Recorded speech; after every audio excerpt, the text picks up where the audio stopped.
Good day, all, and welcome to another edition of Local Legislator Live at 11. I am your host, Charles Gates, and we are Local Legislator, where we make local government and business simple. And as I explain to you every week, we've got a special guest, and this gentleman today is a special guest. Welcome, Caleb Rogers. Good morning, Caleb.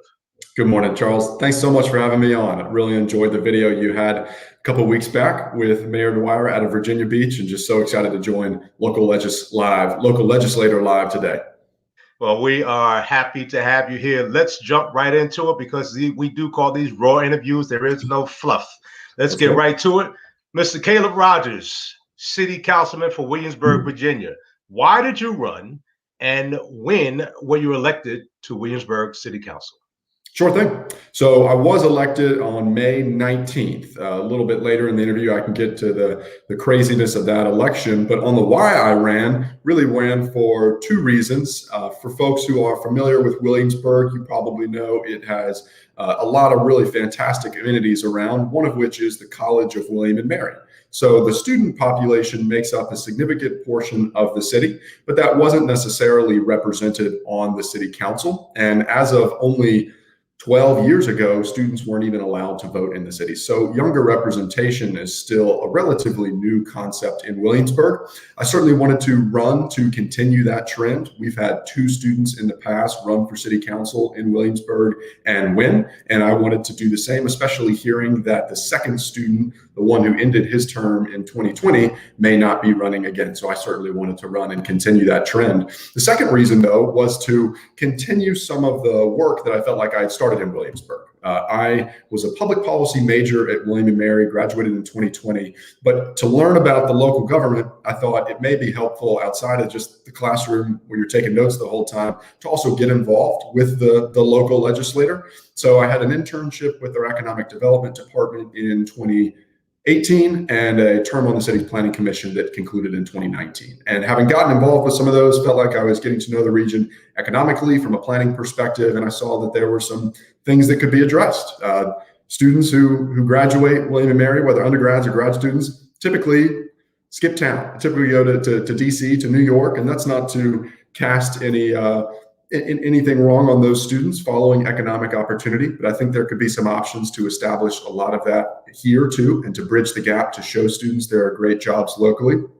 There was also a real need, as I saw through some community service involvements at William and Mary, to have affordable housing locally. We have an amazing group of people that help run the economy here in Williamsburg, but many of the folks who love Williamsburg and work in Williamsburg can't necessarily live in Williamsburg. So we certainly need to have housing options in the city at all different price points. And then I had some more progressive ideas too that I'm trying to work towards now, like a climate action plan I'll be decided to discuss a little later.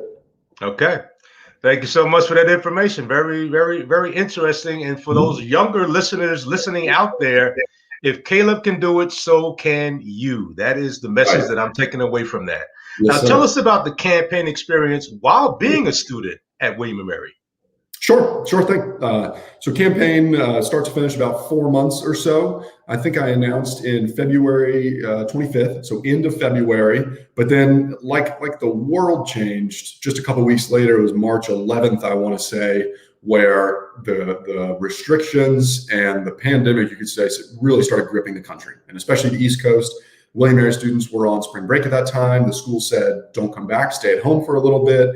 Businesses, restaurants, all shut down locally. Traveling screeched to a halt. So on March 11th, we really started considering, how do we change our campaign tactics? Because at a local level, it's not about getting on TV and debating necessarily. It's about how many people can knock doors? Can you get in touch with people by phone, by texting campaigns, by just showing up on their doorstep or at their community meetings? And suddenly none of that was possible, at least the face-to-face conversations.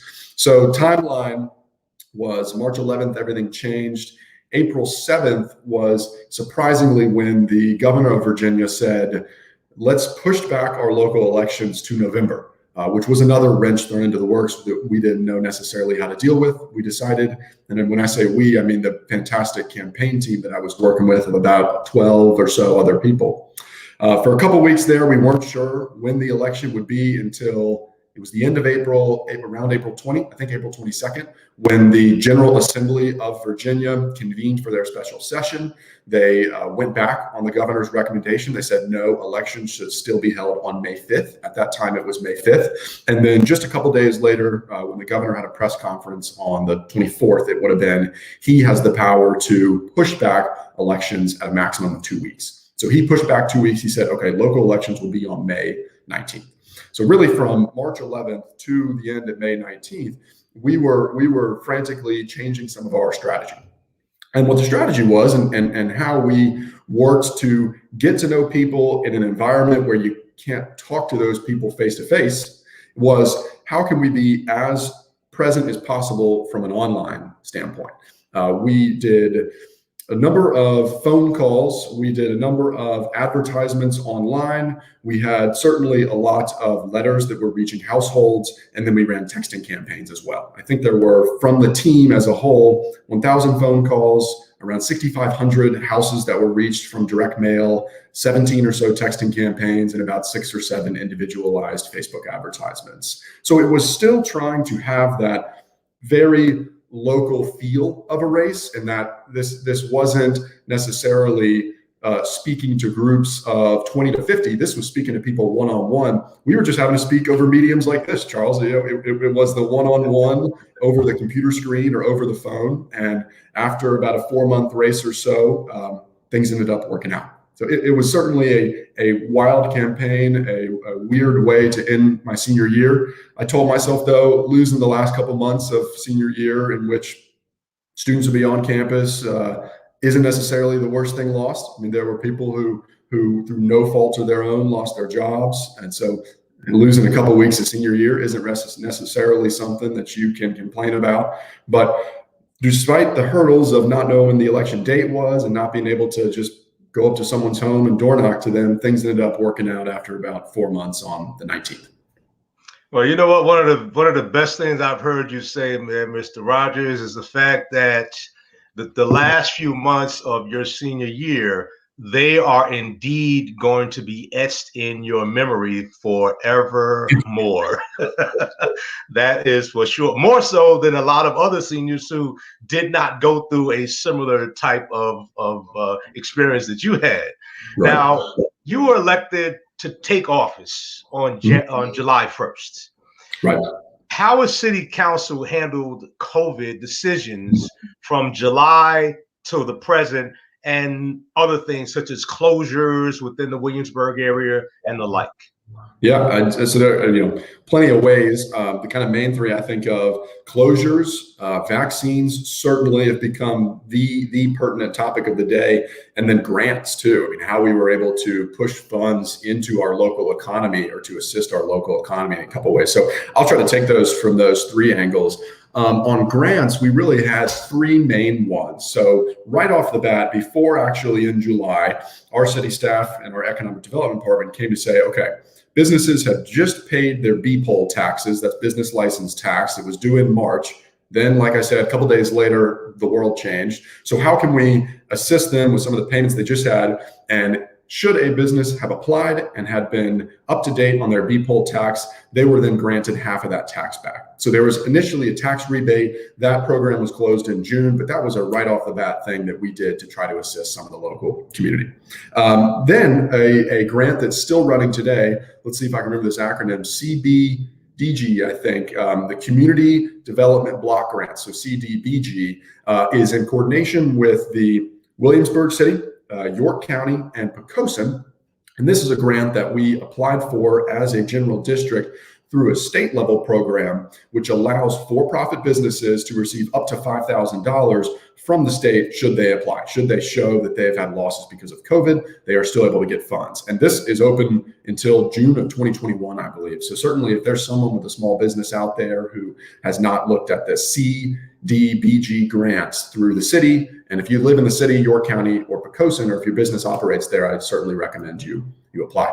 The third grant was something that we concluded at the end of last year. Williamsburg obviously is so focused on our hospitality amenities. I mentioned William & Mary is one of the fantastic amenities. The one that is equally known is Colonial Williamsburg, one of the world's best tourism destinations, the nation's largest outdoor living history museum. So traveling was different. Restaurants weren't necessarily seeing some of the summer patronage that they were used to, and hotels obviously were not seeing the same amount of people go. We then had a hospitality-focused grant. So the city of Williamsburg, as localities were around the state, was receiving funds from the state level and federal level COVID relief funds. And we used some of those funds, pumped it right back into the local economy to say, if you are a hospitality-themed business, tourism in the ways of hotels or restaurants, then we have funding for you. For hotels, it was based on the number of rooms, certainly showing a COVID loss, which anybody could. You could apply and receive funding based on your number of rooms. That way we were still open to the 4-person bed and breakfasts up to the 400-room hotels in the region. And then restaurants were able to apply again for an amount up to $5,000. And ultimately, it was around $700,000 that was able to be redirected immediately into some of our local businesses. So that was a grant-focused way that we tried to approach the pandemic. There was also a considerable amount of help from our local partners. CW, for instance, worked extensively with our Human Services Department in the ways of housing. Human Services is very closely connected with some of the people who are living in the region and who are housing challenged, and not wanting these folks to have to live in a place where they don't have a reliable home. CW was very generous in coming forward and giving us rooms in their Governor's Inn to house some people that our Human Services Department was working for. On closures, you mentioned closures too. So Williamsburg is in the state, being a Dillon rule state, we are at the mercy, you could say, of the governor and the governor's edicts. And so the governor came forward and said that as is necessary in this day, there will need to be some distancing. I believe right now, actually I know right now, we are still under the 12 a.m. to 5 a.m. curfew in which people are asked to be in their homes. There's a limit of a 10-person gathering at someone's home or business or event.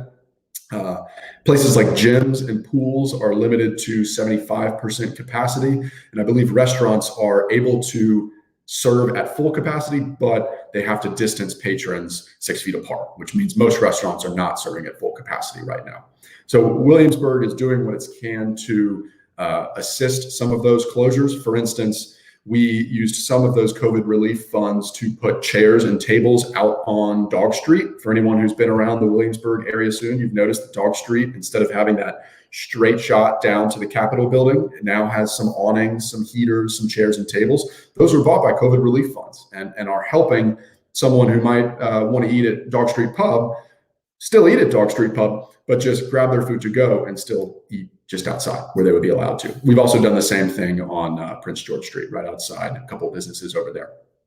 As far as the third one, vaccines go, vaccines have been a problem nationally, internationally, and that's certainly the case locally too. What we have seen initially was vaccines being pushed to our major care facilities in the region. So that at its onset, I think, is a fair plan. We want to make sure vaccines are getting to people who have a high client base, you could say, but also have the ability to give them. But that also means that if you're not a patient, if your direct care facilities aren't at Centerra or Riverside, you initially weren't able to receive the vaccine locally. And my doctor's not there, so I know that I wasn't on that list. There were plenty of people who weren't on that list. So the ways that Williamsburg has been now trying to help get vaccines in the arms of our people, sort of in two ways. The first is increasing the amount of vaccines coming to this region. And then the second is the actual distribution of those vaccines. So on the first, Williamsburg can't demand more vaccines and then receive vaccines because of that demand, but we can, Williamsburg can't just sign up for more and then get more. We can demand, though, more vaccines. And that's what we did as a part of a Hampton Roads planning district with a number of other localities around the region, sent a letter to the governor's office, to the Department of Health, requesting more vaccines in this region because, if I remember these numbers correctly, the rate that we were going in Hampton Roads was going to mean it would take 12 to 16 months to have everyone vaccinated, should vaccines just be distributed through our local major care hospitals. So that's one way that we have been partnering with our other localities that are around us to demand really and request more vaccines because we need to get them quickly into the arms of our citizens. The second way is the actual distribution. And this is something that has been completely to the benefit of our local staff, who has just been working day in and day out to try to establish opportunities for vaccinations locally. Localities have for a long time had vaccination plans just as a part of emergency management services. So we had a plan to vaccinate people, which has now been put into place at a local facility in Williamsburg. Initially, there was some discussion, would this happen at Kaplan Arena or other places? We have decided that the vaccination clinic will be in Colonial Williamsburg Visitor Center, and that has been ongoing. There have been weeks now of that vaccination clinic open to people who qualify initially. Right now, what that has meant is that vaccination clinic is open to members of the area city staff. So that's, area staff, local legislature, city staff, James City County staff, and York County staff. So we are working hard with the vaccines that we've been getting now that the Department of Health has approved vaccinations to happen at that site, to get our teachers, to get our firefighters, to get our police officers vaccinated. It has the capacity to do 1,400 people per day, and now showing that so many vaccinations are capable there. Last Friday, they did 1,100. We are going to start being able to grow the community of who is capable of being vaccinated there. So that's very exciting to see. I'm glad that we are able to do so locally, able to do so within the city limits to help people around Williamsburg, and able to do so at such capacity to get almost 1,400 people vaccinated per day. I'd say that's how we were reacting, Charles. I mean, it's been a multifaceted approach. In many ways, like the word has been thrown around 100 times, a lot of this is unprecedented. So it's taken a lot of late nights, but I very much commend our city staff, people in human services, helping folks get home, at the economic development department, who has just assisted dozens and dozens of more businesses than normal recently, hundreds of more businesses than normal recently, and certainly all the folks who are helping establish that vaccination clinic. Okay. Sounds very proactive indeed. Now, elections, 2020, November 2020 elections, they were a big deal throughout the nation. From a city council perspective, how did it go in Williamsburg?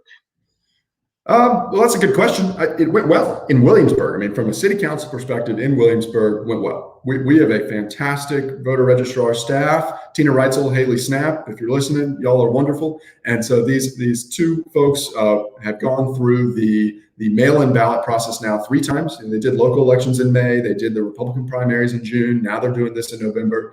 So they sort of had the process down pat. We had early voting open. And distance. You were able to go in. Someone was standing there right at the front of the municipal building in Williamsburg to say, do you need a city service or do you need to vote? And in that way, that person was masked. Of course, they could call up the number of the planning department if you needed a permit, or they could say, or codes compliance if you needed a permit, or they could say, let me direct you to the right, because our voter registrar office is right off of that front room in the municipal building. So the process of early voting was streamlined, and we were able to get a lot of people who voted early. I voted by mail. I signed up for my ballot. It arrived a couple days after I'd signed up. And then once I had actually filled it out, I dropped it off at the second option, you could say, for voting, which was just the drop box. We had a drop box right outside the municipal building. It had a camera trained on it the whole time. It was certainly a locked drop box, so the security was there. But that gave people the opportunity to, should they want to make sure their ballot gets in, which would totally fair, then we gave them that option too in the drop box right outside the municipal building. And then the third was just voting on election day, which again was done very safely. We have 2 precincts here in Williamsburg, but for this election, we also operated a third, giving people the allowance, if they wanted to vote by car, to go through the fire department, which is where our May local election was. But the 2 precincts, one at the the Methodist Church, and then the other at the Williamsburg Community Center, both went off without a hitch. People were distanced. They were encouraged to come, whenever they could. And then our local volunteer base, which is just such a giving community, really stood up to say, okay, how can we help? And really what I mean by that is the folks who are normally attending to local elections are those golden-hearted, civically minded people who are usually retired. They're usually in the older cohort. And right now, this is obviously just a time in which it's potentially a little bit more risky to be around others in that way. So we had a wonderful group of people, young people, stand up in Williamsburg, young professionals, faculty and staff at William & Mary say, I'd like to help with the local election process. We were able to have all of our poll watchers there that day do it safely. So everything from a local perspective went off safely for the November elections. Well, I can tell you as a Hampton Roads resident, when the time comes, regardless of the circumstances, people do step up. And Yep. November of last year and the whole, for instance, we've been going through this COVID episode, it has been commendable on the local volunteer level. So big kudos to those that helped out in the elections of 2020. And that That's goes right. out to everyone listening. If you Heroes. helped, big kudos to the heroes. You're right, that helped out. And to our audience out there, if you like this interview and like to see more, please make sure you subscribe to our Facebook or like our Facebook page and subscribe to our YouTube channel. And most importantly, let us know who you want to see interviewed on air. And stay tuned, because very soon we're going to start a discussion series, which will be in the evening times where more people can watch live and in color. Now, Mr. Caleb Rogers, with all of the challenges that are going on in our local communities, what is the relationship between the city council and the school board? And what role, if any, does city council have in the decisions that the board must take, for example, remote learning and school lunches? Yeah, it's a great question, Charles. Schools, education, obviously a sector that's been so impacted by the pandemic. The relationship in Williamsburg is a very unique one. So the school board, school system, for everyone who may be listening is familiar, is the WJCC school system. So the city of Williamsburg has a partnership with James City County in which our school board is co-managed by both groups. What that means is from the school board level, there are 7 school board members, 5 of which are elected from James City County by ward, and 2 of which from the city are appointed. And the reason why that is, anyone who's familiar with the region would know this. And actually, if I point over here, that's a map of Williamsburg. So you can certainly tell, knowing the area, that the city of Williamsburg is much smaller than James City County, which is why the city appoints 2 representatives at large, and the county actually has people run by ward.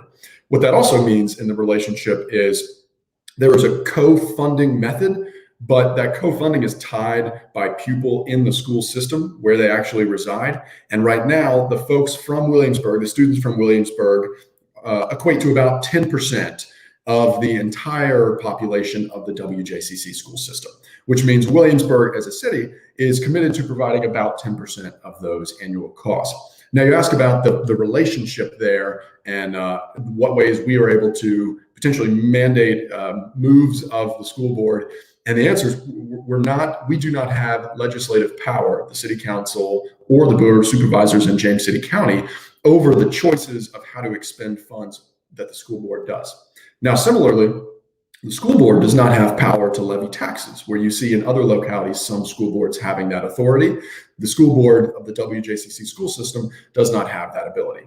So Williamsburg is funding about 10% of the school board, JCC about 90%, but when that money reaches the school board, it is then theirs to decide what to do. Of course, though, there is a very close-knit relationship that our localities have with the school board. We appoint our local residents to it. We obviously care about the quality of education locally and have a really fantastic school system here. Since I've started 7 months ago, we've probably had 3 to 4 joint meetings of all of us, but certainly a lot of conversations behind the scenes around how's the school board doing. And it's one of the things that I've tried to get especially up to date on, is because I have now graduate school, I don't have children in the school system. What is the current standing of it? So you ask if we are able to mandate certain actions. We're not able to do that, but we do have a very close working relationship with the school. And in that way, they have our full trust that things like remote learning, school lunches will be taken care of to the best of their ability from the money that we are able to fund them with. Okay, that's commendable, because you know as well as I do that most cities in this country that work well, the city government and the school board, they work hand in hand. So one knows what the other's doing, and they're not if they're not intruding into each other's lane, but they understand what their responsibilities are and they do it together. That is so commendable to hear. Now, what other big issues is the council working on now, or has it been working on over the past few months? Sure. Yeah. A couple. I mean, a lot, really. So just recently, we have in Williamsburg 2 meetings a month. We have a work session for the first full week of the month on Monday, and then we have the actual city council meeting on Thursday. Next week is a council week for us. But last month was a pretty big meeting because we were officially able to go forward and decide on a design firm for our fire department. Williamsburg for a long time has had an antiquated fire department. If you were to walk around in it right now, you would see that there are some areas where it is leaking from the ceiling. There are potentially carcinogenic areas in some of the bay areas. There's sometimes a backup of the sewage. It has just been defunct. Not completely. It's been workable, but defunct maybe aesthetically and somewhat operationally for a couple of years now. So it came to the city council years ago to decide, what are we to do about our fire department? There were funds borrowed at that time for public safety infrastructure meant for the fire department. And we have just in the last few months been able to start moving forward with this. We interviewed really wonderful firms. We interviewed 7 firms who came forward with a great design for the fire department and ultimately went forward with David Nice Builders. They're a local firm that the city has worked with before. They have a wonderful vision for the fire department, and I think they'll do a great job. So what we're doing now is, having moved forward with them, we will then work with them, and our fire department exec team will work with them to finalize the design, and the actual groundbreaking will happen in June. So that'll be wonderful to see. We'll likely have a full-fledged, fully operational, brand new fire department in 2022, which I'm just thrilled to see. The second thing would be probably the Neighborhood Balance Committee. This is a group which was commissioned, over a year ago, was meeting about once a month, but then, as is everything, got pushed off a little bit because of COVID. They have now been able to complete their work and provide recommendations to the city council. What the Neighborhood Balance Committee is doing is considering the ratio right now in the neighborhoods of home ownership and renters in the community, and trying to figure out the best way that we can balance these communities so that Williamsburg is a great community to own a home in and an affordable community to own a home in, but can also be a great community to rent from. A couple things that are on our mind are, establishing these are some of the recommendations that the Balance Committee has recommended to us. Establishing a list, you could say, a program where landlords would apply for and be granted into the program, knowing that they needed to adhere to a certain set of regulations for both the community standards, but for also both their renters. And then because they are being held to these new standards, they would be receiving preferential treatment in the ways of marketing. And that's not from the city side. I think even William & Mary is interested in promoting landlords, which it knows cares about its student body, out to the student body.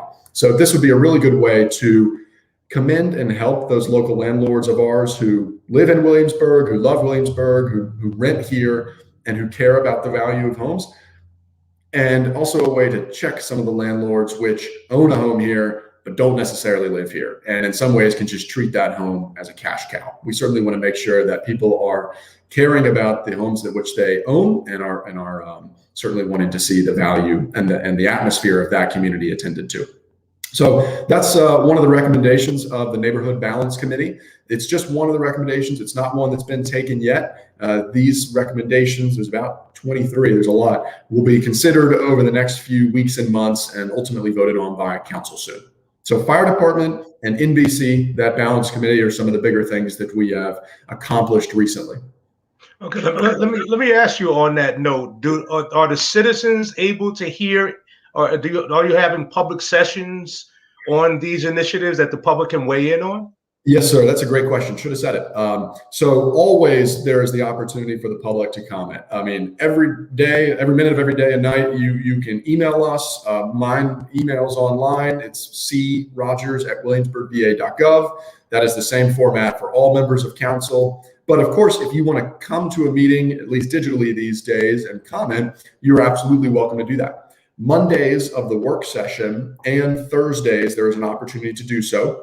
Mondays in the work session at the beginning of the meeting, which starts at 4 p.m., there is an open forum in which anybody can come forward and provide commentary. And then Thursday meeting, which starts at 2:30, there is an opportunity for folks to come in and provide public comment on some of the initiatives. And sorry, Thursday meeting started. Okay. Okay. I will tell you that, Caleb, talking to you over these past few minutes, you seem like you have been in this role for years. You're not hesitating with your answer. You're just coming out and saying it, and it's all factual information. But I must ask you, what has the learning curve been like for you during this tenure? Well, I appreciate the compliment, Charles. I will say learning curve has been steep. Learning curve is still something I'm working with, and should anybody ask me, I'm more than willing to say I do not have a monopoly on understanding of the city. So the learning curve has been it's been substantial as anybody entering in this role would see it. It's been lessened in some ways too. So the last students who ran obviously cared greatly about the city, but they had not necessarily had a great deal of involvement in it ahead of time. And one thing that I was trying to do just through my interest in local government since 18 years old, wide-eyed coming into Williamsburg, is get involved with the local government. So I had that internship with the economic development department, looking at the different economic sectors of the city, the Strawberry Plains area, the Richmond Road area. And then I also had that term on the planning commission. So from a couple of different angles, I had been able to engage with the city, which isn't to say that I now know those areas to a T. It's just to say that it helps to know who the players are in those fields. Having worked for our economic development director, Michelle DeWitt, is a wonderful opportunity to now be able to have conversations with her and to pick up material a little bit quicker. Same goes for Carolyn Murphy in the planning department. So the learning curve is still steep, helped in some involvement in the city ahead of time, but it's something that I'm actively working towards. And I think I always will. Reviewing 2020, thinking of 2021, I shifted around the schedule a little bit. So now I have time set aside every week for reading about areas of the city that I want to learn a little bit more about it, or in thinking of ideas of policies that we could potentially implement in the future. Well, I tell you, it's a pleasure talking to you here. I only have two more questions for you, but you have the attitude that you will never know it all, and that is so refreshing hearing from a person in your capacity right now. Now, I must ask you, what are your four main goals while in office? Yep, absolutely. So four, hard to choose four, I guess, but there's a link on a website which I operate to talk about this. I'll first say that I kind of campaigned on this acronym, OAR, Opportunity, Accountability, Responsibility. And in that accountability space, my hope was to hold office hours, to regularly be out in the community, to door knock sometimes, to go to neighborhood homeowners association meetings. But obviously the pandemic's made that a little harder. So what I wanted to do to still remain accountable to the community was to try to be as present online as I could possibly be. And also, of course, willing to hop on a Zoom call, hop on a phone, respond by text, anything, whenever possible. So if anybody was interested in reaching out, I can give my contact info at the end of this, but I also have some opportunities online to reach out. And one of those is a page that talks about some of the goals that I have. So there's a couple. Firstly, the first one that comes to mind, because it's happening pretty soon, is affordable housing. I mentioned it earlier, got involved with the Planning Commission. So I've seen the city from the planning side, but also involved in some community service efforts as a student, showing me that there's a need for affordable housing. But how do we establish that is the question. So a group has now come together, or a group has planned to come together, called the Affordable Housing Task Force. It'll be a group of city council members, city staff members, members of the community that will work over the next 6 months or so to look at how other communities deal with and address affordable housing, and then come forward to council with ideas, with proposals that we could put some programs into place to actually provide opportunities for affordable housing locally. So I'll be the council representative on that affordable housing task force. I'm very excited. I've started a lot of that local research already. Just some things that come to mind right now is some communities have been very successful in implementing a housing trust fund, which then allows them to start programs to assist people who are trying to be homeowners in the community by essentially offering them low interest loans or providing some of that down payment fund. So there's an opportunity that I think of for home ownership and for owning or renting locally that could be provided by this affordable housing trust fund. Second that I'd say would be a climate action plan for Williamsburg. I am not unlike young people my age in recognizing that the world, the future that I am inheriting is potentially at risk, is at risk by the climate change that is happening because of human involvement. So Williamsburg has a duty, in my opinion, to try to be as environmentally friendly as it can. And we've been, over the last few years, very much considering this. I don't want to come across as we are not right now an environmentally friendly community. In fact, there's a group called Soul Smart Cities, that rates cities on a number of different proposals, one of which is the bikeability. And Williamsburg has a gold level of bikeability. So bikeability, obviously an environmental solvent because it allows people to transport in a different way. But there are other things that we could do too. I think of Albemarle County, my family lives in Charlottesville, recently coming forward with a climate action plan after they started 2 years ago quantifying their current emission levels. They figured out exactly how much greenhouse gas are we emitting into the atmosphere. And knowing that number, they can then say, okay, here are our targets moving forward. We want to be at 50% of that by 2030. We want to have a carbon neutral economy by 2050, something of the sorts. So I called a number of organizations like a couple of them are We Are Still In, Climate Mayors, ICLEI. These are all groups that work with localities to help them address their climate action plans, their interest in environmentalism. And I asked, in what ways could the city engage with them? So I wrote up a document, provided it to the city manager, and it looks like this in fact will happen. A group of city staff is going to convene. That document will help frame some of their initiatives as they think about what is the next ladder, you could say, of environmentalism that we would like to climb. Because it's become obvious that while the bikeability of a town is so important, the recycling that you're collecting is so important, really every community has a duty to do more environmentally these days to make sure that we don't ultimately see communities that are right down the street from us, the coastal regions of Virginia, need to start migrating people inland as there's too much sea level rise and some of the more drastic effects of climate change. You asked for four. Let's see. Third would be a minority business council locally. This is an effort that had started before I got on board, but I am trying to assist it now from the city side. So the last student who was elected to city council in coordination with the current NAACP president of that time, that's Benny Zhang and Brian Smalls, respectively, wanted to think about ways to promote the minority business community in Williamsburg and to assist them from the city side. So we have now begun collecting information from some minority business owners in Williamsburg to see how they could be better assisted from the city level. And we are working towards now creating a survey that would be distributed out to this community to collect data on what would be helpful, to then take that back to the Minority Business Council Planning Committee and decide what are the best steps going forward. We could very much see this Minority Business Council become a committee of the business chamber, which would be helpful not only for the city of Williamsburg, but really for our whole area as we look at the business community. And I think this would be a wonderful way for networking opportunities, but also potentially for grant funding for minority business owned, for businesses owned by minorities in Williamsburg. I think this would be a wonderful thing for our town. We've seen it implemented at the state level. It has not been implemented yet at the local level. So my props, my commendations, and deep gratitude for former Councilmember Benny Zhang and Brian Smalls for coming forward with an idea as ambitious as this.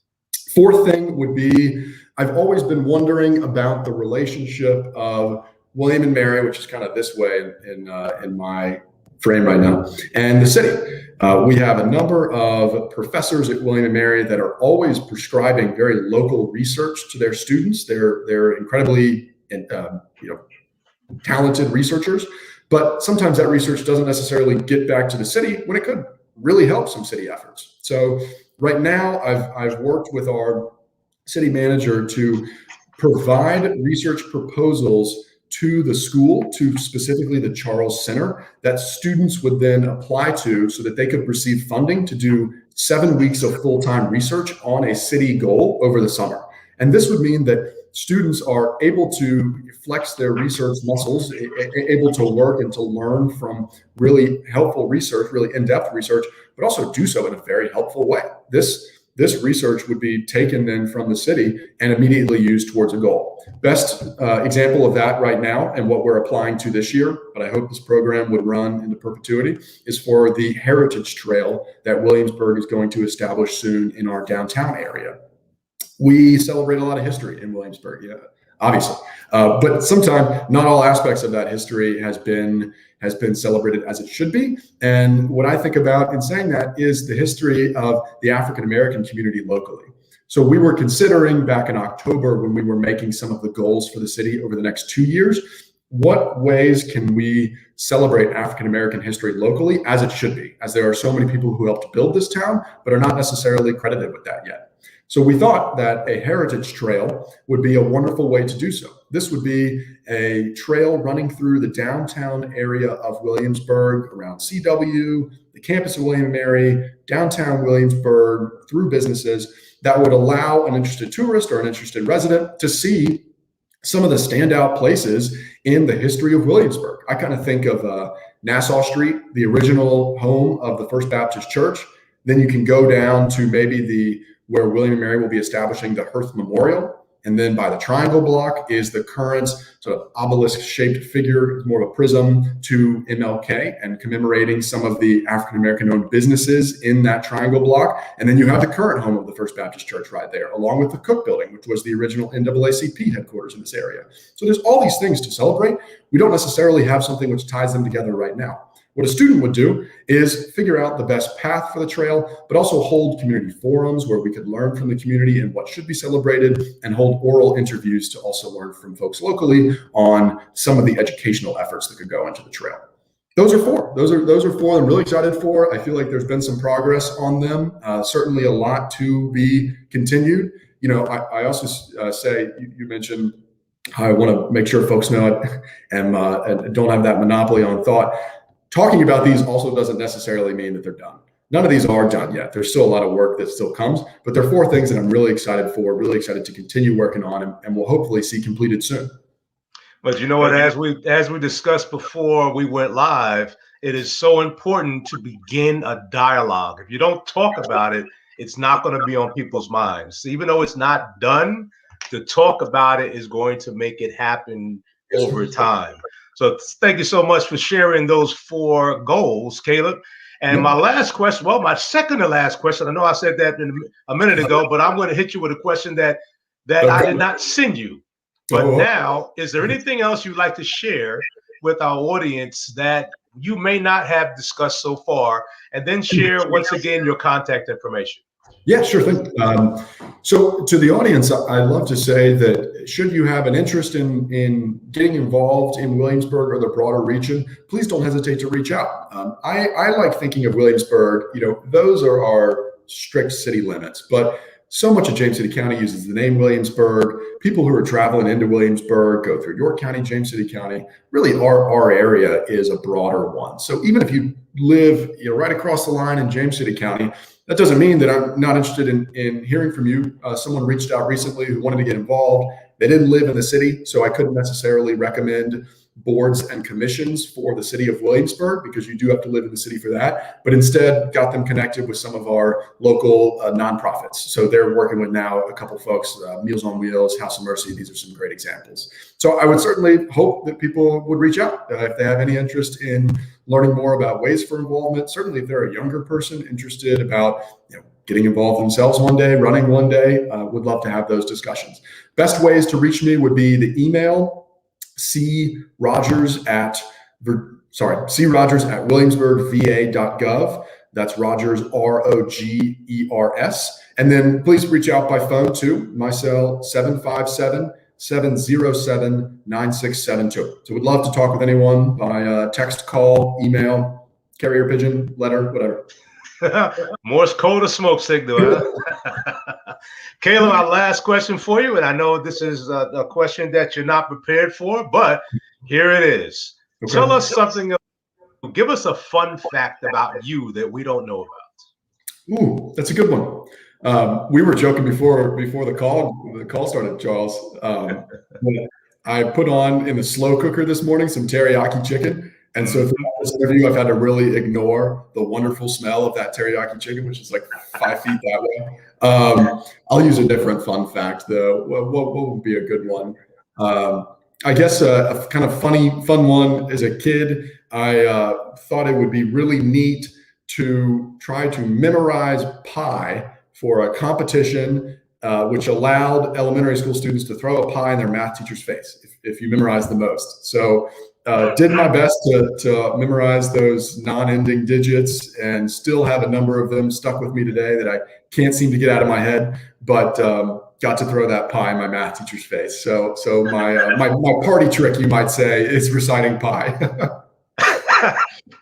Well, I'll tell you what. I hope you liked your math teacher. I did. That would determine the velocity and the overall thrust of that pie throw. Oh yeah, velocity was still there, but thankfully we had a close relationship. Good. Well, thank you so much. And thank you to our audience for taking some time to spend with us this morning. We do appreciate it. Again, this is Local Legislator Live at 11. We come to you every Wednesday morning at 11, live on both Facebook and YouTube. And again, we will be starting our discussion series. It won't be every week, but it will be at least once a month, beginning 2 weeks from tomorrow, probably around 7 o'clock in the evening. Stay tuned for more to come. And remember, we make local government and business simple. That said, we want to inform you of different issues, different aspects of local government. You can find information from the federal and state with the click of a button, but finding information locally can sometimes be a challenge. Go to our website, locallegislator.net, get the information you're looking for. Tune in here every week, every Wednesday morning. We're going to bring either an elected official, a candidate for an office, a nonprofit head, or a business owner with fresh ideas that you are interested in, ultimately making a difference in your life. Councilman Caleb Rogers, it's been so good to talk to you. Best of luck to you in the future, and Godspeed to you.